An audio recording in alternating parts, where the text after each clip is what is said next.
नमस्कार दोस्तों, आज मैं आपको बताने वाला हूं कि क्या प्रोसीजर होता है 10 नंबर के करेक्शन का। जब आप टीडीएस चालान जमा कराते हैं तो उस समय 10 नंबर अगर आपने टीडीएस चालान जमा कराते वक्त गलत लिख दिया है तो क्या प्रोसीजर होगा इस 10 नंबर को करेक्ट कराने का। कैसे इसको आप करेक्ट करा सकते हैं अगर आपने 10 नंबर चालान को भरते वक्त टीडीएस चालान को भरते वक्त गलत कर दिया है तो चलिए इसको डिटेल में समझेंगे। उससे पहले बताना चाहूँगा, जो भी भाई बंधु मेरे चैनल पे पहली बार है, इस वीडियो को पहली बार देख रहे, जिन्होंने अभी तक सब्सक्राइब नहीं किया सब्सक्राइब कर लीजिए, साथ ही साथ बेल आइकन पे भी क्लिक कर लीजिए ताकि इस तरह का कंटेंट आपको मिलता रहे। सो दोस्तों देखो क्या होता है, कई बार जब हम चालान भरते हैं, चालान पे करते हैं तो उस समय 10 नंबर गलत हो जाता है मिस्टेक से। तो कैसे आप उसको ठीक करेंगे आज इसको हम समझेंगे। देखो चालान दो तरीके से जमा होता है, एक ऑनलाइन जमा होता है, एक फिजिकली जमा होता है बैंक में जाके। अगर आप ऑनलाइन जमा कर रहे हैं तो इसको करेक्ट करने के लिए आपको ये कांटेक्ट करना होगा कंसर्न असेसिंग ऑफिसर से। ठीक है, उस ऑफिसर से आपको कांटेक्ट करना होगा जो आपके वार्ड के अंदर है, जो आपके एरिया में है, 10 नंबर के करेक्शन के लिए अगर ऑनलाइन जमा करते हैं। और फिजिकली जमा कर रहे हैं तो विदिन 7 डेज के अंदर बैंक में आप रिक्वेस्ट कर सकते हैं चालान के अंदर 10 नंबर को करेक्ट करने के लिए। लेकिन 7 दिन से ज़्यादा हो जाता है तो 7 दिन के बाद फिर आपको वही कंसर्न असेसिंग ऑफिसर से कांटेक्ट करना होगा, जो आपके एरिया का असेसिंग ऑफिसर है उससे कांटेक्ट करना होगा, वही आपका चालान करेक्ट कर सकता है। ठीक है, तो सबसे पहले हम समझते हैं जब हम चालान यहाँ पे ऑनलाइन जमा करते हैं तो कैसे हम यहाँ पे एप्लीकेशन फाइल करेंगे कंसर्न ऑफिसर को कि हमारा 10 नंबर गलत हो गया है और इसको ठीक किया जाए। तो सबसे पहले देखो क्या करना होगा, स्टेप्स क्या होंगे। सबसे पहले जो आपने चालान पे किया ऑनलाइन, ठीक है, उसको करेक्ट कराने के लिए आपको उस चालान की कॉपी चाहिए होगी और कंसर्न ऑफिसर से आपको कॉन्टैक्ट करना होगा, इनकम टैक्स डिपार्टमेंट के कंसर्न ऑफिसर जो आपके एरिया का है। उसके बाद आपको एक एप्लीकेशन लिखना होगा, लेटर हेड, जो टैक्स पेयर का लेटर हेड है उस पर वो एप्लीकेशन लिखिएगा 10 नंबर के करेक्शन के लिए।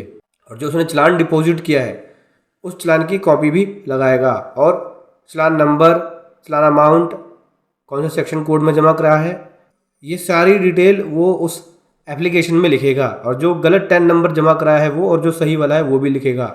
साथ ही साथ 10 नंबर की कॉपी भी लगा सकता है। डॉक्यूमेंट में क्या क्या लगाने होंगे साथ साथ देखो, एक तो नो ऑब्जेक्शन सर्टिफिकेट लगाना होगा, एक एफिडेविट लगाना होगा और 10 नंबर, जो 10 नंबर का सर्टिफिकेट है वो लगाएंगे, चालान की कॉपी लगाएंगे, आईडी प्रूफ लगाएगा टैक्स पेयर, अपनी आईडी प्रूफ में पैन कार्ड, आधार कार्ड दोनों लगा सकता है। उसके बाद ये सभी डॉक्यूमेंट और जो एप्लीकेशन लिखी है वो सभी एप्लीकेशन और डॉक्यूमेंट को ले जाके सबमिट कराएगा अपने कंसर्न असेसिंग ऑफिसर से, जो इनकम टैक्स डिपार्टमेंट का कंसर्न ऑफिसर है जो आपके एरिया का है। वहाँ ले जाके आप इस एप्लीकेशन को सबमिट कराएंगे, अपनी रिक्वेस्ट देंगे वहाँ पे। फिर इसके बाद ऑफिसर देखेगा, देन उसके बाद आपका वो जो रिक्वेस्ट है उसे प्रोसेस करेगा। अब बैंक में करेक्शन कराने जाए तो बैंक में करेक्शन कराने का प्रोसेस क्या होगा। सबसे पहले देखो यहाँ पे टैक्स पेयर को सबमिट करना होगा रिक्वेस्ट, जो उसका कंसर्न बैंक है, जिस भी बैंक में उसने जमा कराया। ठीक है, और ये रिक्वेस्ट विदिन 7 डेज के अंदर करना होगा चालान डिपॉजिट कराने के बाद, अगर फिजिकली जमा कराया उसने तो। और ये जो टाइम लिमिट बताया, इस टाइम लिमिट के अंदर ही अगर बैंक में रिक्वेस्ट कर रहे हैं तो करना होगा विदिन 7 डेज के अंदर। अगर 7 डेज के बाद करते हैं तो ये ऊपर वाला प्रोसेस को फॉलो करना होगा, कंसर्न ऑफिसर के पास जाना होगा और ये जो मैंने आपको प्रोसेस बताया इसको फॉलो करना होगा। लेकिन विदिन 7 डेज के अंदर कर रहे हैं तो ये वाला प्रोसेस होगा। ठीक है, उसके बाद आपको जो ओरिजिनल चालान जमा कराया, जो बैंक से मिला आपको, वो उसकी कॉपी लगाएंगे। और एक से ज़्यादा चालान है तो जो रिक्वेस्ट लेटर देंगे उस लेटर के अंदर उस चालान की डिटेल्स को भी मेंशन कर सकते हैं और साथ ही साथ चालान की कॉपी भी लगा सकते हैं। अगर टैक्स पेयर जाता है इस काम को कराने के लिए या कोई और पर्सन जा रहा है तो लेटर ऑफ ऑथराइजेशन चाहिए होगी। लेटर ऑफ ऑथराइजेशन यहाँ भी दे सकते हैं अगर कोई और पर्सन जा रहा है काम को कराने के लिए। अथॉरिटी लेटर और पावर ऑफ टर्नी दोनों चीज़ें देनी पड़ेगी। और जो फॉर्म करेक्शन है टीडीएस चालान का, बैंक जो फॉर्म देगी चालान के करेक्शन के लिए, टीडीएस चालान के करेक्शन के लिए, उस फॉर्म को भी भरना होगा जो बैंक प्रोवाइड कराती है अगर बैंक के थ्रू आप करेक्शन करा रहे हैं तो। इस केस में चाहे तो आप 10 नंबर की कॉपी भी लगा सकते हैं, जो आपका ओरिजिनल ये सही वाला जो 10 नंबर है। और जो रिक्वेस्ट लेटर देंगे उसके अंदर आप सही वाला 10 नंबर, जो गलत किया था वो चालान की डिटेल्स को भी मेंशन कर सकते हैं।